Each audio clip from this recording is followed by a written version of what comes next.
Magandang araw mga tol, pambansang kamao Manny Pacquiao, binati nga po niya ang Gilas Pilipinas dahil nasungkit ang gintong medalya matapos ang 61 years.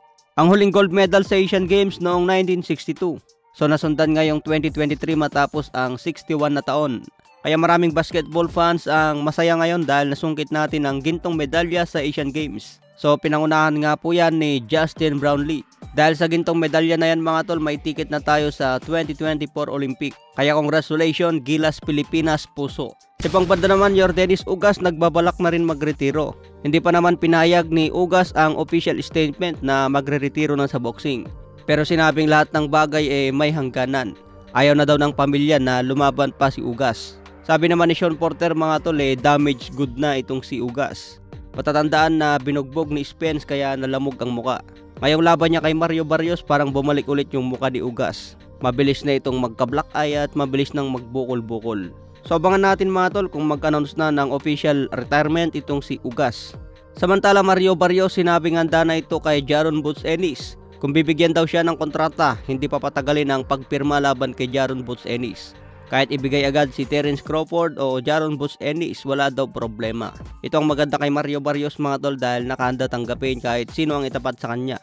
Kahit natalo kay Tank Davis, hindi pa rin nawalan ng pag-asa na balang araw maging world champion. Sa ngayon, hawak na po niya ang interim WBC.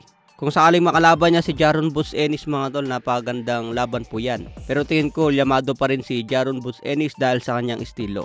Mandatory na rin ni Crawford itong si Jaron Boots Ennis sa IBF. Kailangan labanan niya ni Crawford bago umakyat ng division. Pero may plano nga po si Crawford na labanan si Canelo sa 168 pounds. Samantala sinabi naman po ni Oscar De La Hoya, mukhang binabawi na niya ang statement na gagawing easy fight lang ni Crawford itong si Canelo Alvarez. Pero ngayon mga tol, matapos ang laban ni Canelo kay Jermel Charlo, binalaan na naman ni De La Hoya itong si Crawford na hindi daw maging madali si Canelo. So paiba-iba ng statement itong si De La Hoya. Akala siguro ni De La Hoya laos na itong si Canelo. Sabi nga niya napaka-boring ang laban ni Canelo kontra Jermel Charlo. Ito rin ang naging banat ni Tim Tszyu. Hindi daw niya nakitaan si Jermel Charlo na willing siyang manalo kay Canelo. Pinakamagandang gawin daw ni Jermel Charlo ngayon bababa na lang sa 154 pounds at labanan itong si Tim Tszyu.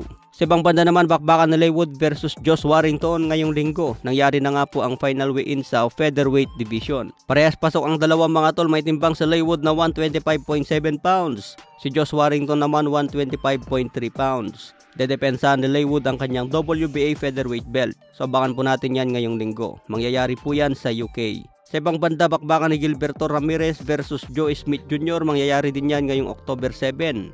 Gaganapin po yan sa Las Vegas, Nevada. May kartada ngayon si Ramirez na 44 wins, 30 KOs, may isang talo. Nakuha lang isang talo laban kay Dimitri Bivol. Abangan natin yan mga tol, bakbakan sa cruiserweight division.